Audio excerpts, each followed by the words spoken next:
दोस्तों welcome to Majid ग्रा YouTube channel. Mobile phone repairing की अगली वीडियो के साथ आपकी खिदमत में हाज़िर हैं। दोस्तों इस वीडियो के अंदर हम SMD रीवर्क स्टेशन, जिसको हम हॉट एयर गन या जिसको हम हीट गन या हॉट एयर ब्लोअर कहते हैं, इसके बारे में मालूमात हासिल करेंगे। ये एक ही चीज़ है, इसको कई नामों से पहचाना जाता है मार्केट में। तो दोस्तों मैं आपको बताना चाहूँगा कि SMD rework station mobile phone repairing के अंदर सेकेंड मोस्ट कॉमन यूज़ होने वाली मशीन है। सबसे पहला नंबर सोल्डरिंग आयरन का है। सोल्डरिंग आयरन के बाद जो मशीन सबसे ज़्यादा इस्तेमाल होती है वो है SMD रीवर्क स्टेशन मशीन। तो ये मशीन क्या है, किस तरह से ये काम करती है, पहले हम ये समझेंगे। उसके बाद हम ये समझेंगे कि मोबाइल फ़ोन रिपेयरिंग के अंदर हमने इस मशीन को किस तरह से इस्तेमाल करना है। जैसा कि अगर आप दोस्तों देखें तो SMD रीवर्क स्टेशन मशीन मेरे सामने है और दोस्तों ये इसका हैंडल है। जैसा कि अगर आप देखें तो हमेशा इस तरह का एक हैंडल इसका होता है। तो ये मशीन क्या काम करती है दोस्तों, ये मशीन आगे से इसका जो हैंडल होता है, इसकी नोजल से यहाँ से ये गर्म हवा बाहर निकालती है। अगरचे वो कंट्रोल टेम्परेचर होता है, जितना हम टेम्परेचर रखें उतना ही होता है, लेकिन एक गर्म तेज हवा होती है। और उसके बाद दूसरी चीज़ जो ये है वो होती है कि हवा की स्पीड कितनी हो। टेम्परेचर भी हम एडजस्ट करते हैं कि इतना टेम्परेचर हो जो इसके अंदर से हवा निकले, और दूसरा हम एयर का प्रेशर भी हम ही डिसाइड करते हैं कि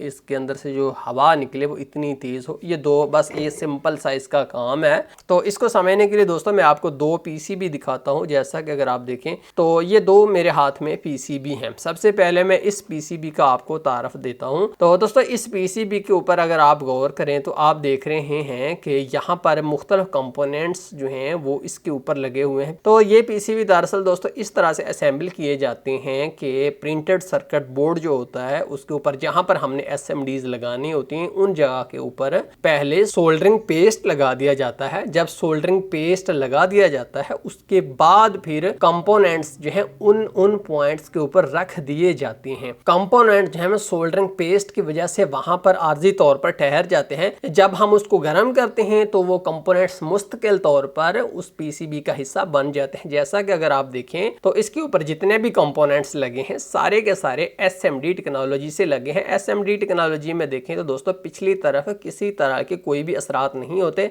जस्ट ऊपर ही प्रिंटिंग होती है, उस प्रिंटिंग के ऊपर ही SMDs लगी हुई होती हैं। जबकि अगर दोस्तों ये दूसरा आप सर्किट मेरे हाथ में देखें ना तो ये THT टेक्नोलॉजी से इसके अंदर कंपोनेंट लगे हुए हैं। तो THT टेक्नोलॉजी के अंदर दोस्तों जैसा कि अगर आप देखें तो प्रिंटेड सर्किट बोर्ड के अंदर छोटे छोटे होल्स बनाए जाते हैं, सुराख बनाए जाते हैं, उनके अंदर कंपोनेंट्स भर दिए जाते हैं, फिर दूसरी तरफ से उनको सोल्ड कर दिया जाता है। तो THT stands for through hole technology and SMD stands for surface mount device, क्योंकि ये सरफेस के ऊपर लगे हुए होते हैं। दोस्तों आप किसी भी मोबाइल फ़ोन का PCB देखें तो आप देखेंगे कि इसके ऊपर जितने भी कंपोनेंट्स, ICs, कैपेसिटर्स, रजिस्टर्स जो कुछ भी लगा हुआ होता है सब के सब SMD टेक्नोलॉजी से ही लगे हुए होते हैं। तो इसलिए हम इसके ऊपर रिपेयरिंग का काम करने के लिए SMD रीवर्क स्टेशन ही इस्तेमाल करते हैं। तो ये जो हमारा SMD रीवर्क स्टेशन है इस तरह के PCBs जिनके ऊपर कंपोनेंट लगे हुए होते हैं उनके लिए ये होता है, और तरह के जो PCB होते हैं उनके लिए नहीं होता। दोस्तों इसका काम जस्ट इतना है कि यहाँ पर जो मुख्तलिफ कंपोनेंट है इनको में को गर्म कर देता है इसके इर्द गिर्द सोल्डर को, तब हम उस कंपोनेंट को वहां पर लगा भी सकते हैं और उखाड़ भी सकते हैं। तो दोस्तों ये हमारा SMD रीवर्क स्टेशन मशीन है। हम यहाँ से इसको ऑन करते हैं। ऑन करने के बाद यहाँ पर जो है ये डॉट से आ गए, इसका मतलब है कि यार आप अपना टेम्परेचर और हवा का प्रेशर दोनों चीजें सेट करो। तो ये जो नॉब है इससे हम इसकी सेटिंग करेंगे। देखिए यूं ही मैं 100 से शुरू होता है, 100 से मैं इसको घुमाता जाता हूं तो देखते हैं कि मैक्सिमम टेम्परेचर ये किस हद तक जाता है। 100 से लेकर 480 सेंटीग्रेड तक ये गर्म होता है। आमतौर पर जितने भी सोल्डरिंग आयरन होते हैं वो 100 से लेकर 480 तक मैक्सिमम होते हैं, 480 से ऊपर ये नहीं होते और हमें ज़रूरत भी बिल्कुल नहीं होती। अगर आप इसी बटन को दबाते हैं तो 1 से लेकर 10 तक हवा होती है। तो दोस्तों इसको इन दोनों को हमने एडजस्ट करना है जो कि हमारे PCB के लिए सूटेबल हो। तो दोस्तों आइए अब हम समझते हैं कि मोबाइल फ़ोन रिपेयरिंग के अंदर हमने इस मशीन को किस तरह से यूज़ करना है। जैसा कि अगर देखें कि अगर हमने इसको किसी PCB के ऊपर यूज़ करना है तो हम इसको किस तरह से यूज़ करेंगे ये हम अमली तौर पर सीखते हैं। तो दोस्तों याद रखिए कि जब भी आपने मोबाइल फ़ोन रिपेयरिंग के अंदर इसको यूज़ करना हो तो पहले मैं आपको टेम्परेचर का बताता हूँ, उसके बाद नोजल्स का बताता हूँ, और फिर बाकी चीज़ें तीसरे नंबर वाली मैं बाद में आपको बताऊँगा। आपने मोबाइल फ़ोन रिपेयरिंग के अंदर 350 से लेकर 400 सेंटीग्रेड के दरमियान टेम्परेचर मोस्टली आपने यूज़ करना अक्सर केसेस के अंदर। इससे थोड़ी सी ऊपर नीचे भी रेंज हो सकती है, लेकिन मैंने आपको एक एवरेज बताया है कि 350 से 400 सेंटीग्रेड के दरमियान आप टेम्परेचर यूज़ करोगे, जैसा कंपोनेंट होगा उसके हिसाब से। तो अब यहाँ पर पॉइंट नोट फरमाएं दोस्तों, जैसा कि आप मेरे हाथ में एक पीसीबी देख रहे हैं, यहाँ से आपने कोई भी एसएमडी उतारनी हो, जैसा कि ये छोटी छोटी इसके अंदर एसएमडीज, कैपेसिटर्स, डायोड्स, रेजिस्टर्स लगे हुए, इनमें से आपने कोई भी उतारना हो तो आप कितना 350 सेंटीग्रेड टेम्परेचर रखोगे। इसके अलावा दोस्तों जब आप यहाँ आप आईसी भी नज़र आ रहे हैं आपको, ये देखिए कितने बड़े आईसी हैं, ये मेरी जो छोटी उंगली है उसके बराबर ये आईसी है। तो दोस्तों इस तरह के जो बड़े आईसी हों उनके लिए आप इससे ऊपर यानी कि 300 कुछ 60 70 80 इतना टेम्परेचर भी इस्तेमाल कर लें तो ठीक है। दूसरा पॉइंट क्लियर हुआ। अगर कोई कंपोनेंट इससे भी बड़ा है जो कि आम हीट को नहीं मानता, तब उसके लिए आप 400 सेंटीग्रेड भी यूज़ कर सकते हैं। अब बात हम करते हैं नोजल्स की। तो दोस्तों हम जो भी एसएमडी रीवर्क स्टेशन लेते हैं तो उसके साथ हमें 3 नोजल्स मिलती हैं।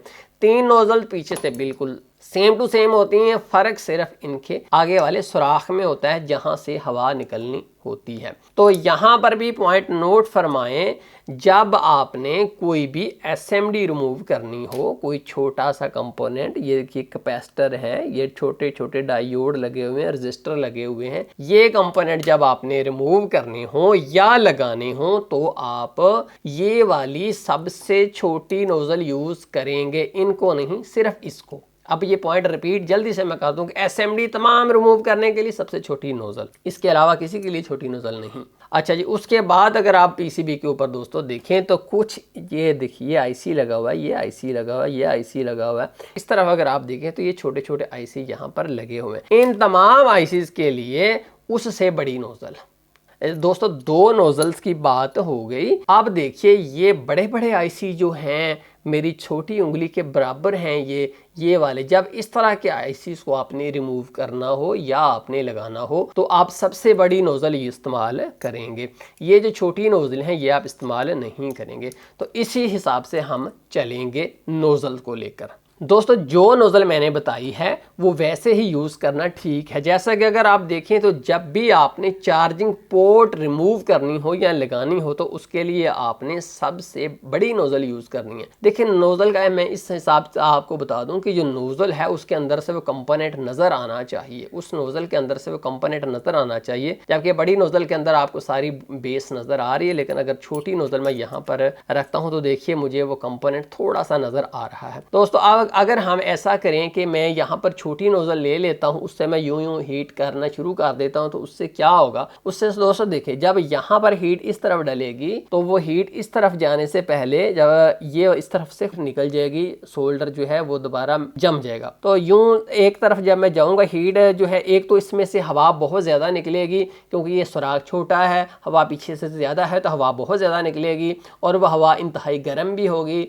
शोले की सूरत में निकलेगी। तो अब वो क्या करेगी, इसके अंदर से प्लास्टिक को जलाकर बाहर निकाल देगी। अगर मैं यहाँ पर बड़ी नोजल यूज़ करूँगा तो बड़ी नोजल इस सारे के ऊपर ही फैलाकर हीट डालेगी, जिससे दोस्तों सारे के सारी चार्जिंग बेस के जितने भी पॉइंट हैं एक ही वक्त में मेल्ट होंगे। मैं उठाऊंगा तो आसानी से उठाई जाएगी, जबकि छोटी नोजल से इसका प्लास्टिक जल जाएगा और ये पीसीबी भी जल जाएगा। तो इसलिए ये याद रखिए कि बड़े कंपोनेंट्स के लिए आपने बड़ी ही नोजल यूज़ करनी है। ये नहीं कि आप कहें कि जी कोई बात नहीं, ये मोबाइल फ़ोन के पार्ट्स तो सारे होते ही छोटे हैं, मैं छोटी नोजल यूज़ कर लूँगा। छोटी नोजल सिर्फ एसएमडी के लिए, बात याद रखिएगा।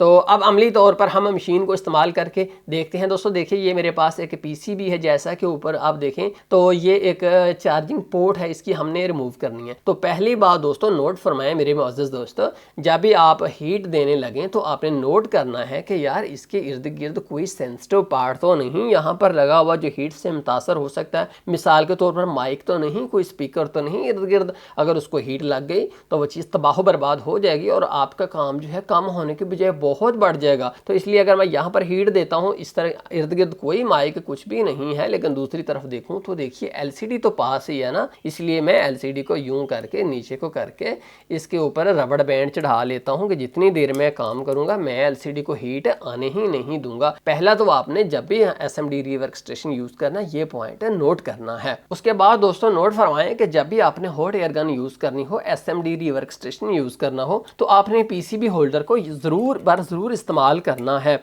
ये नहीं कि आप वैसे ही इसको रख के यूज कर रहे हैं, उससे नुकसान हो जाता है। बात करते पीसीबी हिल जाता है, इसके ऊपर सारे एसएमडीज उस वक्त पिघले हुए होते हैं ना, तो वह हिल जाए तो सारे के सारे इसके ऊपर से कंपोनेंट उखड़ जाते हैं। इसलिए हमेशा आप पीसीबी होल्डर को यूज कीजिए, जैसा कि आप देख रहे हैं कि मैंने मोबाइल फोन पीसीबी होल्डर के अंदर इसको लगा लिया। उसके बाद दोस्तों अगला पॉइंट भी नोट फरमाएं, इस वक्त मैंने अपनी हॉट एयर गन के ऊपर सबसे बड़ी नोजल डालनी है चार्जिंग बेस को रिमूव करने के लिए, ताकि सारी बेस को हीट मिल जाए। उसके बाद आइए टेम्परेचर की तरफ। तो मैं यहाँ पर दोस्तों तकरीबन 370 सेंटीग्रेड के करीब टेम्परेचर में रख लूंगा। और उसके बाद आते हैं हवा पर। हवा दोस्तों मैं 7 के करीब रखूंगा, 7 रख लूँ, 8 रख लूँ। तो ये एक और पॉइंट यहाँ पर नोट फरमाइए, हवा का भी मैंने आपको बताना था। तो दोस्तों नोट फरमाएंगे जब भी आप एसएमडी री वर्कस्टेशन इस्तेमाल कर रहे हों, मोस्ट केसेस 90% केसेस के अंदर, बल्कि 95% केसेस के अंदर आप हवा को 7-8 के पास ही रखेंगे। जैसा कि आप देखें मैंने हवा को 7 रखा है, तो अब ये तमाम काम करने के लिए 7-8 के करीब हवा बेस्ट है। एक बहुत ही अहम पॉइंट अपने दिल के कानों से सुनिए, बहुत ही अहम पॉइंट है कि जब भी आपने एसएमडी री वर्कस्टेशन इस्तेमाल करना हो, आपने कभी भी उसको डायरेक्ट हीट नहीं देनी शुरू कर देनी। कोई भी कंपोनेंट हो, हमेशा दोस्तों उसके ऊपर फ्लक्स पहले लगाना जरूरी होता है। जब आप फ्लक्स लगाते हैं ना, तो उसके फायदे सुनिए। एक तो हीट बेहतर ट्रांसफर होती है इस कंपोनेंट को, इसके अलावा उसका प्लास्टिक जो है वो नहीं जलता। तीसरा जो बोर्ड होता है वो पटाखे नहीं मारता, अगर वो आईसी हो तो आईसी फटता नहीं है। इस तरह की हमें फायदा होता है। कभी भी आपने डायरेक्ट हॉट एयर गन जब फ्लक्स नहीं लगा तो आपने इस्तेमाल नहीं करनी। तो ये देखिए ये मेरे पास फ्लक्स है, इस टीके के अंदर मैंने डाला हुआ है इंजेक्शन के अंदर। तो यहाँ पर मैं इस बेस के ऊपर लगा लेता हूँ, तो सारे के ऊपर मैं फैला लेता हूँ। अब मैं हॉट एयर गन यूज करूंगा, वैसे मैं नहीं करूंगा। उसके बाद दोस्तों अगला पॉइंट भी नोट फरमाएं कि जब ये गर्म होगी तब हमने इसको उठाना भी तो है ना, तो उसके लिए हमें ट्वीजर चाहिए। तो ये देखिए मेरे पास ट्वीजर है, तो इस ट्वीजर से मैं इसको उठा लूंगा। मैंने गलत बात की है, इस ट्वीजर से मैं नहीं उठाऊंगा। एक मैंने मिस्टेक यहाँ पर की है, मैं आपको बताऊं कौन सी मिस्टेक की है। दोस्तों ये जो आप देख रहे हैं ना मेरे हाथ में ट्वीजर, ये मैग्नेटिक ट्वीजर है। इस तरह के ट्वीजर से आप जब आईसी लगाएं, आप एसएमडी लगाएं, आप कंपोनेंट कोई भी लगाते हैं, आप चार्जिंग पोर्ट लगाते हैं, जब आप उसके पास करते हैं तो वो चिमट कर भाग कर अपनी जगह छोड़कर इसके साथ जुड़ जाती है। तो उससे फिर वो काम खत्म होने के बजाय काम खतरनाक हद तक बढ़ जाता है। इसलिए हमेशा जब भी आपने एसएमडी री वर्कस्टेशन यूज करना हो तो नॉन मैग्नेटिक आपने ट्वीजर यूज करनी है। जैसा कि देखें ये मेरे हाथ में एक नॉन मैग्नेटिक ट्वीजर है। तो अब हम नॉन मैग्नेटिक ट्वीजर हमने अपने दाएं हाथ में ले लिया है, बाएं हाथ में हम अपना एसएमडी री वर्कस्टेशन लेकर इसके ऊपर हीट देनी शुरू कर देते हैं। तो दोस्तों देखिए यहाँ पर मैं इसके ऊपर हीट देनी शुरू मैंने कर दी है, लेकिन मैं हीट को मैं एक जगह के ऊपर ठहरा नहीं रहा। आपने कभी भी हीट को एक जगह के ऊपर ठहराना नहीं। अगर मैं यहाँ ठहरा ही देता हूँ ज़्यादा देर, उससे दोस्तों तबाही ये मच सकती है कि अगर मैं एक जगह के ऊपर ठहरा देता हूँ, चाहे आईसी हो, यहाँ पर तो चार्जिंग बेस है, इतना ज़्यादा इशू नहीं है, लेकिन अगर खुदा न खास्ता यहाँ पर आईसी होता, मैं उसके ऊपर एक ही जगह के ऊपर ठहरा देता तो हीट एक ही पॉइंट के ऊपर कंसंट्रेट हो जाती है। हीट की इंटेंसिटी उस खास पॉइंट के ऊपर बहुत ज़्यादा हो जाती है, जिसकी वजह से वो जगह फट जाती है। अगर पीसीबी है तो फट जाता है। इसलिए कुछ देर आपने हीट देने के बाद ट्वीजर से चेक करना है। तो ये देखिए नीचे मैंने गिरा दी आसानी से। अगर ये यहाँ पर गर्म ना होती तो फिर मैंने और 5 सेकंड हीट देनी थी, फिर चेक करना था। अगर ना होती तो और 5 सेकंड हीट देनी थी, चेक करना था। इसलिए 5-5 सेकंड के वक्फे डालकर आप चेक करते जाएं और चंद ही सेकंड में आपकी चार्जिंग पोर्ट उतर जाएगी। यही तरीका होता है इसको उतारने का। अब दोस्तों हम उससे अगला काम करके देखते हैं। जैसा कि देखें मेरे हाथ में एक पीसीबी है, यहाँ पर ये जो इसका आईसी है ना, इसको हमने रीसोल्ड करना है। रीसोल्ड करने का दोस्तों मतलब ये है कि बाज़ का हमारा मोबाइल फ़ोन पानी के अंदर गिर जाता है, पानी के अंदर गिरने की वजह से ऑक्सीडाइज हो जाते हैं उसके आईसी, उनके ऊपर सफ़ेद सा कुछ आ जाता है। तो ऐसी सूरत में जब मोबाइल फ़ोन डेड हो तो हमने पहले स्टेप के अंदर तो जस्ट उसके आईसी को रीसोल्ड करना होता है। है। रीसोल्ड करने का मतलब है कि वो अपनी जगह से हमने उठाना नहीं, जस्ट जहाँ पर पड़ा है सेम टू सेम वैसे ही हमने इसको हीट कर देना है, ताकि उसका अंदर जो इसके पीछे बीजेस हैं, बीजे का मतलब छोटी छोटी बॉल जो होती हैं, वो एक दफ़ा पिघल कर दोबारा दोनों पॉइंटों को पकड़ लें। तो अब हमने इसको कितना टेम्परेचर देना है और कितनी हीट देनी है, क्योंकि ये बहुत नाजुक मामला है। चार्जिंग पोर्ट के अंदर तो कोई बात नहीं थी, थोड़ा सा ज़्यादा भी टेम्परेचर हो जाता तो कोई इतनी परेशानी की बात नहीं थी, कोई बम नहीं गिर जाना था। लेकिन यहाँ पर हीट अगर ज़्यादा हो गई तो दोस्तों ये माफ़ी वाली जगह नहीं है। आईसी एक ऐसी जगह है जहाँ पर अगर आप गलती करते हो तो फिर आपको माफ़ी नहीं मिलेगी बिल्कुल भी। तो आइए अब हम इसको जो है रीसोल्ड करते हैं। तो अब दोस्तों सबसे पहले हम अपने पीसीबी को मोबाइल फ़ोन पीसीबी होल्डर के अंदर लगा देते हैं। अब दोस्तों एक और पॉइंट यहाँ पर सबसे पहले नोट फरमाएं, जो लोग आईसी का काम करते हैं और उसको हीट करना चाह रहे हैं, तो दोस्तों ये जो आईसी होता है ना, इनके अंदर बाज़ कात मामूली सी यहाँ पर नमी फंसी हुई होती है, यहाँ पर सेंटर के अंदर। जब हम उसको डायरेक्ट हीट देते हैं तो उसके बाद क्या होता है, उसके बाद वो जो नमी होती है अंदर लॉक होती है, वो वहाँ से हटती है, बाहर निकलती है। वो भाप बनकर जब बाहर निकलती है तो सारे आईसी को उड़ा देती है। उड़ाने का मतलब ये है कि वो आईसी हमें उड़ता हुआ नजर नहीं आता, लेकिन वो एक्चुअली वो नीचे से हिल गया होता है। उसकी मिसाल दोस्तों मैं आपको यूं दूंगा कि कभी आपने पॉपकॉर्न यानी कि मकई के फुल्ले खाए हैं ना, तो जब वो बनते हैं तो क्या होता है, वो छोटा सा दाना वो डालते हैं हम ऑयल के अंदर, जब हीट देते हैं तो धमाके से फटता है और उसके बाद वो पॉपकॉर्न बन जाता है। ऐसे ही चूंकि वो छोटी सी जरा सी नमी होती है उस बीज के अंदर, लेकिन जब वो स्टीम बनती है, भाप बनती है और भाप बन के फटती है तो वो छोटे से बीज को इतना बड़ा पॉपकॉर्न बना देती है। ऐसे ही ज़रा सी नमी अगर आईसी के नीचे हो तो वो तबाही लाने के लिए काफ़ी है। इसलिए जब भी आपने कोई आईसी वाटर डैमेज हो या उसके आपको खदशा हो कि उसके नीचे नमी है, या आप 100% आदत बना लें कि हर आईसी को ही हमने पहले पेस्ट लगाने से पहले थोड़ा सा यूं गर्म करना है, मामूली सा आपने उसको गर्म करना होता है। कुछ सेकंड आप कर लें, 10 सेकंड कर लें, 15 कर लें, फ्लक्स लगाने के बगैर। उसके बाद दोस्तों अब हमने इसको हीट करना है, तो हीट करने से पहले इसके ऊपर सोल्डरिंग फ्लक्स लगाना बहुत ज़रूरी है। ये देखिए मैं इसके ऊपर फ्लक्स लगा देता हूँ। फ्लक्स लगाकर हमने यहाँ पर इसको मल देना है। तो दोस्तों याद रखिए कि मैंने आपको अभी 1 मिनट पहले भी बताया था कि कोई भी आपने काम करना हो SMD रीवर्क स्टेशन से तो सवाल ही पैदा नहीं होता कि फ्लक्स के बगैर हो, हमेशा फ्लक्स यूज़ करेंगे। और आईसी का मामला तो और नाजुक है, यहाँ पर मामला बहुत नाजुक है। अगर हमने गलती कर दी तो आईसी तो समझ लें ओपन हार्ट सर्जरी है, मोबाइल फ़ोन हमेशा के लिए डेड हो जाएगा। तो अब फ्लक्स हमने इसके ऊपर लगा दिया, उसके बाद अब हमने हीट देनी है। तो यहाँ पर मामला बहुत नाजुक है। अगर मैंने गलती से ज़्यादा हीट दे दी तो उससे दोस्तों पीसीबी फट जाएगा या आईसी फट जाएगा। अगर मैंने मिस्टेक से एहतियात करते हुए कि यार कहीं मुझसे नुकसान ना हो जाए, बहुत कम हीट दी, तो उससे दोस्तों इसके नीचे जो बॉल्स हैं वो पिघलेंगी नहीं, तो मसला हल ही नहीं होगा। तो जब ये दोनों सिचुएशन में आप फंसे हुए हों तो हमें ये जो एग्जैक्टली आइडिया होता भी नहीं कि हमने कितनी हीट देनी है, कितना हमने टेम्परेचर रखना है, तो उसका आसान सा तरीका मैं आपको बता देता हूँ। सेम टू सेम कोई और आईसी आप ले लें जो उतना सही तकरीबन हो। ये देखिए मेरे पास एक मोबाइल फ़ोन है, बेकार पीसीबी है। अब इसके ऊपर मैं फ्लक्स लगा लेता हूँ। फ्लक्स लगाने के बाद मैं इसको यहाँ पर सामने रख लेता हूँ। इस वक्त मैंने वही 370 सेंटीग्रेड टेम्परेचर और 7 पर हवा मैंने रखी हुई है। अब मैं यहाँ पर हीट देनी शुरू कर देता हूँ, लेकिन मैं हीट देने का दौरानिया नोट करूँगा कि कितने सेकेंड मैंने इसको हीट दी है और कितने सेकेंड में ये पिघला है। जितने सेकेंड में पिघलेगा हमने ये नोट करना है। तो अब मैं इसके ऊपर हीट देनी शुरू कर देता हूँ। अभी मैंने मशीन नहीं चलाई, तो मैंने मशीन चला ली। 1 2 3 4 5 6 7 8 9 10 11 12 13 14 15 16 17 18 19 20 21 22।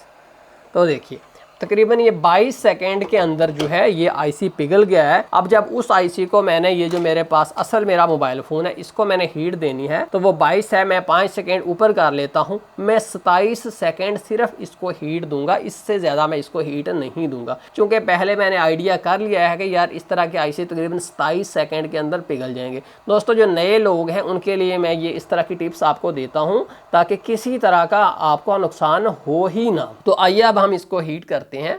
1 2 3 4 5 6 7 8 9 10 11 12 13 14 15 16 17 18 19 20, 21, 22, 23, 24, 25, 26, 27। तो देखिए दोस्तों, मैंने 27 सेकेंड हीट दी, लेकिन आपने एक पॉइंट यहाँ पर नोट फरमाया होगा कि मैंने जो है किसी भी एक जगह के ऊपर अपनी इस SMD को ठहरने नहीं दिया। मैं हमेशा इसको घुमाता रहा, मुसलसल घुमाता रहा, क्योंकि मुझे खतरा था कि अगर एक ही जगह के ऊपर ठहरा दिया तब ये जो मैंने कुलिया अभी आजमाया है इस ये भी कारगर नहीं करेगा। जिस जगह के ऊपर मैंने ठहरा दिया वहीं से IC जो है ख़राब हो जाएगा। इसके अलावा दोस्तों अगला पॉइंट भी नोट फरमाएं कि जब आपने हॉट एयर गन यूज़ किया उसके बाद आपने PCB को तकरीबन 1-2 मिनट वहाँ से हिलाना नहीं है, क्योंकि अगर आप फ़ौरन ही हिलाते हो, अगर मैंने यहाँ पर हीट दी हुई है तो इसका मतलब है कि ये जो इर्द गिर्द के SMDs हैं ये भी सारे के सारे पिघले हुए हैं, इनका सोल्डर पिघला हुआ, मेल्ट हुआ पड़ा, ये तो वैसे ही ऊपर पड़े हुए हैं, असल में ये जुड़े हुए नहीं। तो ऐसी सूरत में अगर हम PCB को यूं कर देते हैं तो SMD उखड़ जाएंगे, यूं कर देते हैं या ये मेरी नोजल है यहाँ पर ये जो ट्वीज़र है लग जाती है तो उतने का तबाही मच जाएगी। तो ये भी पॉइंट नोट फरमाएंगे, 1-2 मिनट आपने छोड़ना नहीं है।